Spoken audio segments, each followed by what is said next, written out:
E voltamos, tivemos um pequeno problema, acho que vai dar certo.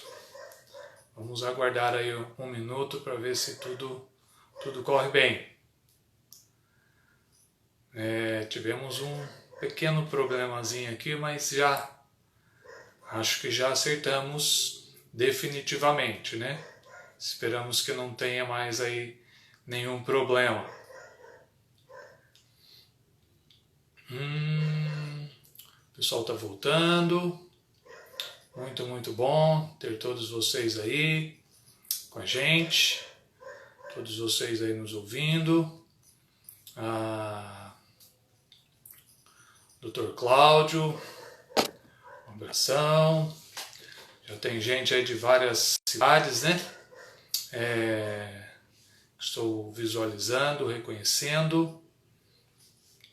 Realmente uma honra, né? Um bom momento para aprendermos aí nessa noite. Estamos só aguardando. Acho que o Bispo Robson ainda não entrou. Ele já falou que está com um probleminha lá, não está conseguindo de alguma forma visualizar, né? Mas já isso será resolvido. Ok.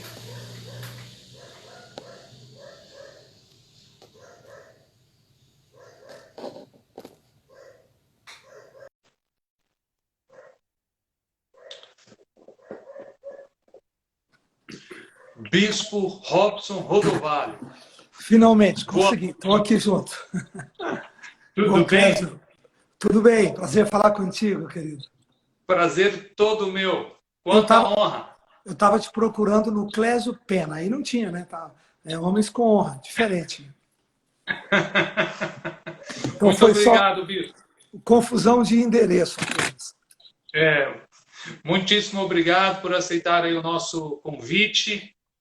Para mim, particularmente, é uma honra muito grande falar com você, ter você aqui, para falar com o nosso público, né? Com o seu público também, que com certeza vai estar aí te ouvindo. É uma honra maravilhosa. Vou deixar você falar boa noite, para depois a gente se apresentar. Bom, boa noite, é um prazer. Desculpa o tempinho que eu demorei procurando o endereço, mas finalmente estamos conectados e vamos bater um papo gostoso na presença e na graça desse Pai maravilhoso. Amém, amém. Bispo, de verdade é uma grande honra conversar com você. Sou seu fã de longe, não tenho caminhado aí em Brasília, tenho caminhado aqui em São Paulo, mas aprecio muito o trabalho que você tem feito para a nossa nação, para a nossa população brasileira, né? Então você é um líder que inspira muito. Daqui a pouco eu quero falar sobre essa questão de fé, de esperança que você sempre anuncia, passa para todo mundo que te ouve, né? Mas primeiro eu queria que você se apresentasse para quem está nos ouvindo. Como é que foi a sua conversão, o seu início, Clésio, o início do ministério? A minha história é muito longa, porque eu comecei muito jovem, eu fui salvo aos 15 anos, fui salvo do espiritismo. Minha origem todinha foi o espiritismo. Eu frequentava centros espíritas, tal. E meu avô foi um dos fundadores do espiritismo em Goiás, não é? Botou muito dinheiro. Então, minha mãe ia para o centro espírita toda semana, eu que a levava, eu que a acompanhava, né? Eu tive 3 períodos na minha vida. O período da conversão, que aconteceu na Mocidade para Cristo, naquele grupo de evangelismo de jovens, é uma missão americana, uma missão que evangeliza, que precede a cruzada estudantil. Certo. Eu fui treinado ali em células, ali eu recebi o batismo, cresci, aprendi discipulado, fui muito abençoado pelo pastor Abraão Soares Silva, que é presbiteriano, hoje é um pastor muito amigo, né? A gente tem bom contato. O Abraão me discipulou muito na oração. E eu vim do mundo, eu vim do pior mundo possível. Eu, muito jovem usava arma, e era de muita confusão, muita gangue. eu acabei de escrever minha biografia e eu consegui, com a graça de Deus e minha mãe, minhas irmãs, a gente conseguiu montar o quadro daquela infância. Meu pai é um homem muito violento, um homem muito da fazenda, né? E muito rude. E depois eu tive que sair da Mocidade para Cristo por causa do batismo com o Espírito Santo e muito influenciado já pela visão da igreja do Novo Testamento. Então eu saio da igreja presbiteriana e vou em busca da igreja do Novo Testamento. Nessa transição, eu já tinha muita gente salva, muitos jovens. Eu tinha aberto, chamava Clubão na época, né? Em Anápolis, em Brasília, em Goiânia, vários. A gente já tinha lá o quê? Uns 600 a 1.000 jovens nessa época. Olha! Era muito grande o movimento, só que nas igrejas. Que bom. Os jovens todos alojados nas suas igrejas. Certo. Era uma para-eclesiástica, né? Bom, aí eu saio da igreja presbiteriana e aí vou em busca da igreja do Novo Testamento. Nesse período é que eu encontrei o Christopher Walker. Certo. E começamos a conversar sobre a igreja do Novo Testamento, tal, modelo da igreja do Novo Testamento. E aí houve aquela empatia. Nós caminhamos juntos com o pai dele, na época, né, o pastor John Walker, que na época era o líder de toda a família, era o pai, visionário, deixou os Estados Unidos, veio para o Brasil, em busca de uma visão, em busca de um modelo de uma comunidade também do Novo Testamento. E aí a gente começou a caminhar. Depois, alguns anos depois, encontramos o pastor Jack Schisler, que na época estava no Paraguai, e começamos a dar forma, quando eu fui ordenado pastor na comunidade evangélica de Goiânia. Eu fui ordenado pelo John Walker e pelo Adiel de Almeida, e pelo Lester Eberson. Fomos ordenados, eu e o Cirino, que hoje está comigo na Sara Nossa Terra, nós estamos juntos até hoje. E aí, então, nós começamos um modelo de igrejas, de comunidades. Esse modelo de comunidades recebeu influência de vários streams, de várias correntes, algumas dos Estados Unidos, por exemplo, de Bible Temple, lá da grande igreja de Portland, Oregon, recebeu influência da Argentina. Os irmãos da Argentina lá ajudaram muito, né? Movimento de discipulado do Ortiz, do Imitian, Jorge Imitian e outros. Bem, aí a gente meio que tocou a trombeta nos eventos nossos, começamos uma revista videira, começamos alguns encontros, né? Seriam como se fossem conferências, muito pequenininho, 80 pessoas, 60 pessoas, só que foi crescendo, não coube em Goiânia, nós tivemos que trazer para Brasília, porque Goiânia não tinha espaço físico, além da visão de Brasília profética de influenciar a nação, né? Politicamente falando. E aí eu fiquei na comunidade evangélica. A comunidade de Goiânia se tornou um centro apostólico muito forte de influência no Brasil. E uniu-se a comunidade do Sul com o Asaf, né, e o Moisés Cavaleiro e outros pastores, o Joãozinho, que deixaram suas denominações e juntaram e criaram a comunidade de Porto Alegre.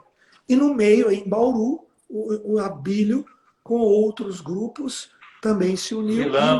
E Jundiaí apareceu a comunidade de alguns irmãos que provavelmente você pode até ter feito parte dessa comunidade. Do Jamil. Faço hoje. Faz hoje, é?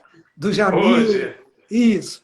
Então Jamil Nobre. Jamil. Então a nossa comunidade cresceu, a gente era mais jovem, acelerados, e evangelizando, dando cobertura. A comunidade goiana acabou espalhando nesse país. Eu escrevo isso na minha biografia bem detalhadamente. Fomos responsáveis pelos movimentos de louvor, adoração, pelos encontros aqui em Brasília que o presidente da República teve em 1989, capa da Folha de São Paulo, né? Eu, Carlos Alberto Bezerra, outros líderes lá. Na época o César estava com a gente também. Enfim, tudo isso aconteceu. Eu vivi uma experiência que poucas pessoas não conheceram. E nem eu também quis sair por aí falando. Eu vivi uma experiência no final que eu vi que as comunidades elas tinham dado uma grande contribuição de avivamento, presença de Deus, poder de Deus, revelação da palavra, liderança plural, busca da igreja do Novo Testamento. A gente mudou muita coisa da face da igreja no Brasil. Esse movimento de comunidades mudou muita coisa na face da igreja. Muito. A realidade da igreja se transformou 100%. De uma igreja tradicional, pesada, de uma igreja mais desconectada, contextualmente falando, para uma igreja moderna, para uma igreja muito mais ajustada e contemporaneizada. Né? No final, eu tive uma tristeza com as comunidades, porque eu vi que as comunidades estavam falhando em diversos aspectos. Nessa época, a família Walker já não estava mais conosco. A gente já tinha meio que caminhado mais com o Jack Schizler e com essa ênfase mais da presença de Deus. Eu descobri que havia muitos furos nas comunidades, alguns até sérios, de fundamentos. Muita competição, não tinha um conceito de autoridade espiritual bem imposta. Havia muito problema financeiro, que a gente era responsável, porque eu era responsável, mas não era, porque nós não tínhamos nenhuma gestão, mas tínhamos a responsabilidade. Então eu fui muito pressionado também por isso, e aí eu disse, olha, eu via que as comunidades tinham um lado muito positivo, mas faltava o outro lado, que era, ao meu ver, uma administração mais moderna, mais baseada no livro de Atos, no início do livro de Atos. E aí eu firmei duro em cima disso, e aí houve uma certa ruptura, você sabe, você acompanhou. Alguns ficaram comigo, algumas comunidades, outras ficaram com o César, né? E outras foram, a cada um pegou seu caminho. Houve uma certa liberdade para cada um escolher seu caminho. E aí nós começamos a sarar a nossa terra, com mais ou menos, não me lembro, mas eu acho que umas 70, 80 comunidades. E aí a gente, então, 2004, a gente, então, põe a pedra em cima de uma nova visão, mantendo o que tínhamos na perspectiva espiritual, mas trazendo um novo odre. O vinho era muito bom, mas o odre tinha que mexer de novo.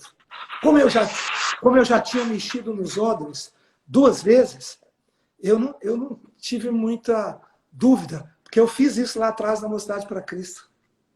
Pouquíssimas pessoas lembraram disso, que eu vivi essa experiência. Na MPC eu saí de um odre e fui para outro, completamente novo. Então eu vivi essa transição. Eu era meio aclimatado nisso. E nem todo mundo conseguiu entender o que eu queria dizer, o que eu estava tentando mostrar. Mas chega a hora que parece que Deus pressiona tanta gente que você tem que ir para frente. Aí eu falei, olha, eu vou para frente e Deus vai mostrar no futuro se eu acertei ou se eu errei. Se eu errar, eu volto e peço perdão. Mas eu não posso ficar parado. Eu tenho que obedecer a voz do meu coração, a voz de Deus no meu coração. E aí, então, nasceu a Sara, que, ao meu ver, foi um acerto maravilhoso, porque conseguimos manter tudo que tínhamos do vinho, conseguimos montar um odre novo, muito bom, muito bem sucedido, muito espiritual. A Sara é uma igreja muito espiritual na relação dos bispos, dos líderes maiores, em todos os níveis, muito espiritual, e que andou dentro do seu limite. Nós conseguimos dar a contribuição, estamos conseguindo dar a contribuição que podemos dar nessa geração. Sem dizer que estamos satisfeitos, buscando, clamando, orando por mais avivamento, por mais mover de Deus, mas sem parar tudo e ficar ali numa situação inerte e, né, e sem ter a oportunidade de vivenciar o pouco. Ser fiel no pouco e no muito eu te porei. Ser fiel no pouco eu te acrescentarei. Então, recebemos 30%, é o que temos na nossa geração. Vamos ser fiel nos 30%, vamos evangelizar. Olha o que aconteceu com o Brasil. Nossa geração evangelizou o Brasil, país evangélico, hoje cristão. Ah, mas tem muita coisa errada? Tem, mas quem é o homem que conserta? Ninguém, é Deus. Então, vamos suportar o opróbrio e fazer o que podemos. Muito bom, muito bom. Ô, Bispo, era mais para quem não te conhece saber um pouco da história, assim, que você é um líder nacional, né? Você é presidente de uma igreja, né? De uma denominação, mas você é um líder respeitado nacionalmente e de longe eu consigo ver uma essência em você que parece que você tem um dínamo interior aí. Você tem uma fé, uma esperança, uma visão, uma motivação. Então, lá atrás, naquela época, eu já lembro de você falar muito do futuro, de visão e de caminhar para frente. Então, você não fica chorando pelo leite derramado. Você quer aquilo que é o novo, que é o que Deus tem de novo. Primeiro, eu quero fazer uma pergunta menos séria. Mas tem porque hoje você continua, parece que com a mesma força, com o mesmo entusiasmo. Então, eu consigo ver você com as palavras de Caleb. Olha, a minha força hoje é aquela mesma lá de trás. Então, você mobilizou milhares de jovens e continua, né, motivando, trazendo fé no coração de tanta gente. Aqueles jovens já não são tão jovens hoje, e ainda assim você continua motivando jovens e não jovens. Uma pergunta: qual que é a técnica para ficar sempre nessa ativo, sempre ligado, sempre... Porque o futuro já chegou, você falava do futuro, e você continua vendo o futuro e quer mais de Deus. Não se contenta com aquilo que já tem, né? Parece que você é realmente um homem visionário, por isso que é tão respeitado. Tem uma técnica para ficar nessa viva esperança? Olha, antes de responder, eu preciso ser justo. Eu acho que eu sou presidente da Confederação dos Conselhos de Pastores do Brasil, CONCEPAB, que, ao meu ver, é a organização que me projeta nacionalmente, porque cada estado tem os conselhos de pastores, e nós criamos, eu e um grupo criamos a confederação aqui em cima para falar com o Supremo, para falar com o Congresso, para poder ter uma interlocução rápida com os conselhos de pastores. Nós temos 2/3 dos conselhos de pastores estaduais conosco, então isso faz uma projeção realmente, isso dá uma legitimidade, uma projeção. Além da SARA, são igreja nacional, internacional, mas é SARA, né? É dentro dos nossos limites e muros. A CONCEPAB não, ela é do reino, ela ultrapassa. Conselho de pastores, você tem todas as denominações. E os temas são os temas proféticos, da política profética. Né? Não entra nas doutrinas, respeita a individualidade, respeita a identidade de cada trabalho, cada igreja, e juntamos nas bandeiras que nos unem, né? Que são essas bandeiras políticas proféticas. Voltando a isso, eu acho que o ponto central é paixão, né? Paixão pelo mover de Deus, paixão por avivamento, paixão por querer mais do Senhor, paixão por ver essa nação de joelho, né? Acho que move, o que mantém a gente na caminhada, nesse ardor, é paixão. E isso é graça de Deus, né, conosco, com a minha família, que está toda envolvida no ministério. Né? Então, acho que a graça é paixão. Paixão e querendo mais de Deus. O que eu acho que é muito salutar é, ao mesmo tempo que você tem uma visão de futuro, mas também você tem uma coisa prática, forte. Temos alguma coisa que a gente toca. Eu vejo o mover do livro de Atos, da comunidade, ao mesmo tempo que eles evangelizavam, mas eles tinham igrejas muito fortes, bases de Antioquia, Éfeso. Sim.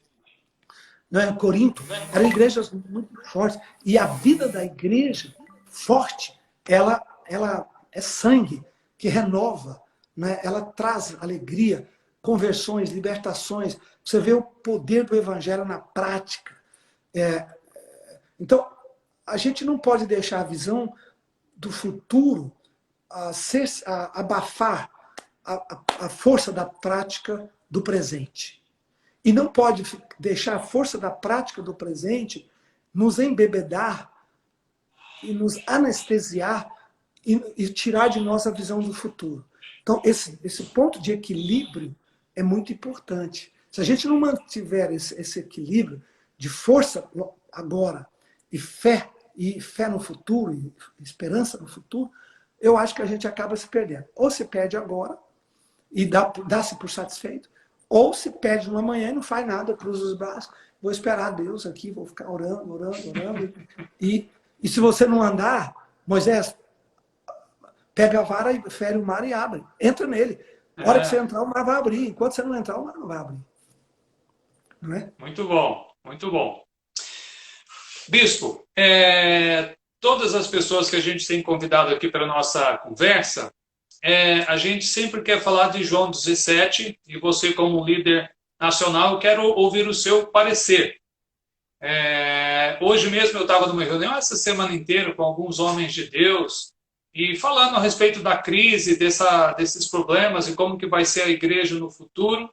Não estávamos falando numa visão pessimista, não, mas tentando buscar o coração de Deus nessa crise. Bom, um ponto-chave que, ao meu ver, Jesus, na oração de João 17, que é central, mas é uma oração que está no ar, ela não está respondida. Então, Jesus conversa com o Pai, e aí ele coloca, né, no versículo 21, a fim de que todos sejam um. E depois, no 22, ele fala, tenho transmitido a minha glória, né, para que sejam um como nós somos um. E aí no 23 ele coloca, eu neles, tu em mim, ou seja, seremos aperfeiçoados na unidade. Como você é presidente, né, do Conselho de Pastores, se te fosse dado uma hipótese agora, tá bom? Você agora vai presidir uma reunião, vai convocar uma assembleia, e nessa assembleia nós vamos decidir como traçar estratégias para a unidade da igreja. A unidade da igreja sabemos que não será um local, né? Porque até as nossas congregações estão proibidas de nos encontrarmos, quando mais juntarmos todas. Mas qual seria assim, as estratégias, a possibilidade, o que você vê no futuro que Deus possa fazer para que nós realmente sejamos um só? Quando Jesus faz a oração de João 17, nossa, como a gente estudou e pregou esse texto, né? Meu Deus, esse texto é um dos textos mais fortes que nos acompanhou em toda a caminhada das comunidades. Eu entendo que Jesus fala sobre a unidade, ele fala sobre o Pai, né, como tu és em mim e eu em ti. Aquela oração da unidade, eu até, esse tempo atrás, Deus me deu uma luz tão diferente, tão nova, tão interessante. Paulo fala da unidade da fé, fala da unidade do Espírito, né? No vínculo da paz. Então, isso. A unidade da fé nem a igreja primitiva teve. Paulo não teve unidade da fé com Pedro, porque a visão de Paulo era gentílica, de Pedro era judaica. O evangelho de Pedro e de Tiago, um evangelho extremamente judaizante. Tanto que eles conseguiram continuar no templo, porque os sacerdotes aceitavam a fé cristã de Tiago, irmão de Jesus. O camelo, Tiago, o joelho de camelo. De tanto ajoelhar, né? O irmão de Jesus. Então, os sacerdotes aceitavam aquela fé, mas não aceitavam a fé de Paulo. Por quê? Porque eram muito divergentes. Né? Eles se acordaram ali no concílio de Jerusalém, no sangue, na circuncisão, não na circuncisão, perdão, no sangue, na prostituição, e teve outro item, são 3 itens. Alimentos, animais sufocados, ou alimentos com sangue, prostituição e cuidado dos pobres. Pronto. Esses 3 pontos foram os pontos que o Concílio de Jerusalém uniu. Só. O restante, eles não conseguiram unidade. Aí Paulo pregou o evangelho dele, como ele fala, meu evangelho. Por que ele fala, esse é o meu evangelho? Fala várias vezes, meu evangelho. Porque era o evangelho que Deus tinha revelado para ele. E que Pedro não entendia ipsis literis em cima dele. Então, como ele entendia. Então, o evangelho, eles tinham unidade do Espírito, mas a fé começou ali, as primeiras visões, porque ela foi influenciada pelas culturas. A cultura judaica botou uma pitada de uma fé muito mais legalista. A cultura gentílica colocou uma fé muito mais aberta, muito mais ampla. Então, quando Jesus fala em João 17, ao meu ver, para que eu rogo que eles sejam um, como eu sou em ti e tu és em mim. Ali, uma coisa que eu percebo, todos os movimentos de unidade, todos que eu participei, eu comecei aos 15 anos, 17 anos. Eu participei do primeiro movimento de unidade em Belo Horizonte com o Jairo Gonçalves, Josuá e Rego de Nascimento, que trouxeram lá da Argentina, tentaram fazer um presbitério em Belo Horizonte e tal. Como eu era da Mocidade para Cristo e a base era lá, do acampamento, eu participava muito. Então ali foi a primeira participação minha em um modelo, uma tentativa de unidade. Não deu. Depois participamos na tentativa de unidade com o movimento do Witness Lee, do Atmani, que chegou no Brasil. Não deu. Depois participamos do movimento que nós, aqui do norte, do centro-oeste, e o sul, lá com o Azaf e Jorge Mitian, tentamos, também não deu. Então, o que eu percebi olhando para trás e olhando em João 17? Todos os movimentos de unidade que eu participei, não quer dizer que os outros, só os que eu participei, todos tentaram fazer da unidade uma obra completa. E nisso, no ciclo completo, a unidade destruiu a identidade. E quando Jesus fala com o Pai sobre unidade, em João 17, ele não destrói a identidade. Ele não destrói a identidade, ele não destrói a autoridade, ele não destrói a função. Muito bom. O Pai é Pai, o Filho é Filho e o Espírito Santo é o Espírito Santo.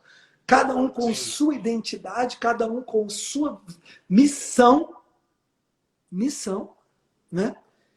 Então, o que eu percebi? Que na busca da identidade, as pessoas, primeiro que elas tentam colocar a unidade da fé ao invés da unidade do Espírito.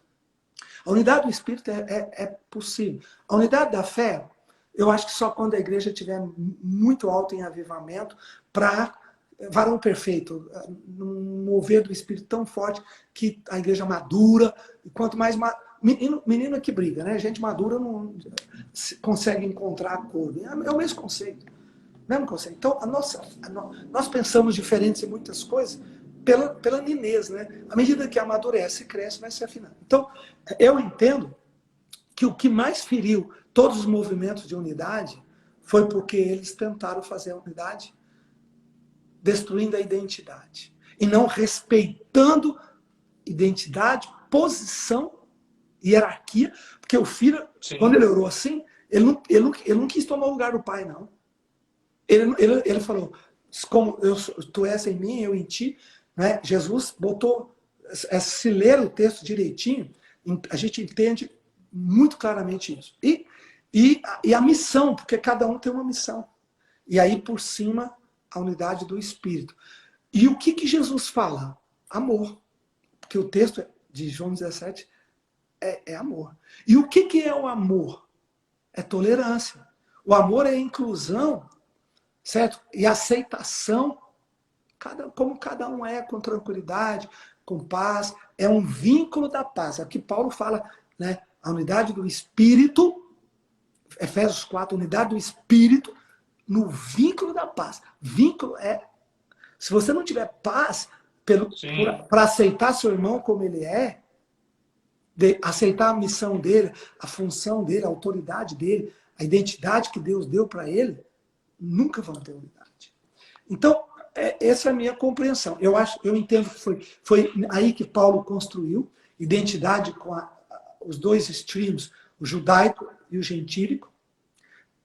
Eles conseguiram construir, manter esse vínculo, caminharam, né, conseguiram mudar aquele mundo e deixaram os exemplos para nós. Então, hoje, eu acho o seguinte, que a gente pode viver a unidade do Espírito, a unidade da igreja, nos conselhos. Por quê? Porque é um espaço que nós temos legítimo. Eu não sou fechado para comunhão, não, eu sou aberto demais. Mas eu entendo assim, o conselho dos pastores é a porta onde cada um tem sua identidade, cada ministério. Eu, por exemplo, hoje tenho uma relação tão boa com algumas igrejas, com alguns grandes líderes. E vou citar, eu tenho uma relação excelente com o Bispo Macedo, tenho uma relação excelente, né, com o René Terranova, com o Malafaia, com vários com o Esteve Hernandes. Assim, a gente se respeita com amor, carinho, com as Assembleias de Deus, meu Deus, o carinho que eu tenho, e sempre que eu posso, estamos juntos, compartilhando, trocando experiências, né? O Samuel Câmara, o Samuel Ferreira, né? Enfim, eu entendo que a gente tem que entender que a placa não pode pôr barreira para a nossa relação, nossa comunhão. E nem o seu chamado. Eu sou um evangelista, eu não dou conta de viver sem pregar. Eu choro por almas, eu clamo a Deus todo dia. Entendeu? Então, exigir que eu pare de evangelizar, isso é tirar meu sangue, é tirar minha medula. Acabou. E eu senti isso, falando de coração aberto, lá atrás, né? Não, vocês não podem continuar evangelizando. Como assim? O que é isso? Você tirar meu coração, você está arrancando meu coração. Então, foi isso que, comigo, pessoalmente, me levou a dizer, não, eu tenho que... Calma, deixa eu entrar naquilo que é seguro. Moisés falou, as coisas reveladas nos pertencem. Deixa eu viver o revelado. O oculto, Deus vai me ajudando na minha pequenez, enquanto eu amadureço. E foi assim que a gente caminhou. Muito bom, muito bom. Eu estou com uma certa dificuldade de ouvir você, mas é algum probleminha meu aqui no telefone, mas eu estou acompanhando aí. Não, é aqui mesmo, acho que teve alguma coisa. Bispo, muito bom, eu queria muito ouvir você a respeito de João 17. Bom, era isso que eu queria perguntar para você de João 17, esse dia no interior. Mas eu queria deixar aberto agora. O que você quer dizer para nós? O que você quer nos motivar, gerar fé nesse tempo de crise, fora da crise? Somos ouvidos, nos ensine. Não, eu acho que essa crise toda, primeiro, foi um acidente humano permitido por Deus. Não tem como dizer que Deus não está. Deus parou as nações todas da Terra. Isso nunca aconteceu, eu acho, na nossa civilização, pelo menos, não me lembro. Né? Talvez lá na Idade Média apenas. Né? Na Idade Moderna isso nunca aconteceu. Acredito que Deus faz parte... Amanhã eu começo a conferência Ciência e Fé, todos são convidados. Tem um congresso de homens de manhã, Ciência e Fé começa à noite, com cientistas cristãos. Olhando a pandemia, Covid, do ponto de vista da ciência, o Marcus Eberle, do Mackenzie, pós-doutor em Química, a maior autoridade do país, o maior número de artigos citados internacionalmente falando. Ele vai falar, e vai falar o professor Schroeder, que não é cristão, é rabino, e é judeu. O Schroeder é o único que vai sair do assunto, que ele vai falar sobre o sol parou, porque eu tenho um instituto de ciência e fé que estuda fenômenos por trás dos milagres. Milagres não quebram leis da natureza. Não podem quebrar. Então a gente explica cada um dessas passagens bem espinhosas. O sol parou, de Josué, o que é aquilo? Como que o sol parou? E as muralhas de Jericó caíram. Que fenômeno foi? Eu aceito pela fé. Legal. As mentes científicas mais exigentes não aceitam. Então, vamos tirar isso. Eu já fiz isso em Gênesis 1, com o Schroeder. A gente está reescrevendo praticamente a Bíblia toda do viés científico. Não pode ter sol, houve tarde de manhã o primeiro dia, tarde de manhã o segundo dia, se o sol só veio no quarto dia. Sem sol, sem tarde, sem manhã. Tem um erro crasso nos primeiros versículos da Bíblia. E esse erro, do ponto de vista científico, é fatal. Mas não é erro. A Bíblia não erra, a Bíblia é infalível, a Bíblia é a palavra de Deus. Então, o que está acontecendo? Então, a gente foi lá e explicou. É uma tradução que veio desde a Septuaginta, desde os 70 que interpretaram, mas não é o assunto aqui, porque os livros são grossos, nós já estamos com vários. Eu quero ver se eu consigo fazer toda a Bíblia, mas nós estamos lá já em Esther, explicando, mas o Schroeder vai falar sobre isso. Depois, o Antônio Delso é pós-doutor em detritos espaciais, vai falar sobre um pouco sobre. Ele também é pastor da Assembleia de Deus. O Pepe Ramalati é pós-doutor em Environment. Eu vou fazer uma live com ele agora, eu tenho que encerrar aqui para correr com ele. Environment, ele mora em Miami, meio ambiente, ele vai falar sobre as quarentenas como método de purificação de Deus, e eu falo sobre os sinais. Os sinais, que sinais são esses? Então eu convido quem puder, quem quiser participar, é só seguir a gente na rede social e no Sara Play. Então eu convido todos e termino dizendo que a gente precisa de manter o olhar, a paixão do presente da evangelização, do nosso chamado, mas precisamos de ter fome e sede para um mover de Deus que ainda não veio, mas virá. Cada dia Deus vai ter sua misericórdia e sua graça. Vamos esperar. Deus vai mandar seu Espírito, o sonho um dia vai se cumprir. Muito bom, Bispo. Amém. Excelente ouvir você. Muito bom ver você continuando com essa força de 40, 50 anos atrás. Excelente. Você é um grande líder, respeitado. Eu o respeito muito. Obrigado. Muito obrigado. Você deve ter convites, 1000 convites no mês, e aceitou o convite aqui da nossa associação tão pequenininha. Muito obrigado. Que Deus te abençoe. Vai na frente. Homens de honra, gostei demais do título. Parabéns. Deus abençoe vocês. Deus abençoe, fique na paz. E daqui a um eu vou estar em Brasília e quero ver se tem um piquezinho aí para a gente comer. Um abração. Pessoal, um abraço. Muito obrigado você que está nos ouvindo. Espero que tenha valido a pena para você ouvir aí o grande líder, o Bispo Robson Rodovalho. Que Deus abençoe você poderosamente. Toda segunda e toda quinta, 9 da noite, aqui no canal, uma live do Homens com Honra Oficial. Segunda-feira, quinta-feira, 9 da noite. Que Deus abençoe você ricamente. Muito obrigado. Fique na paz.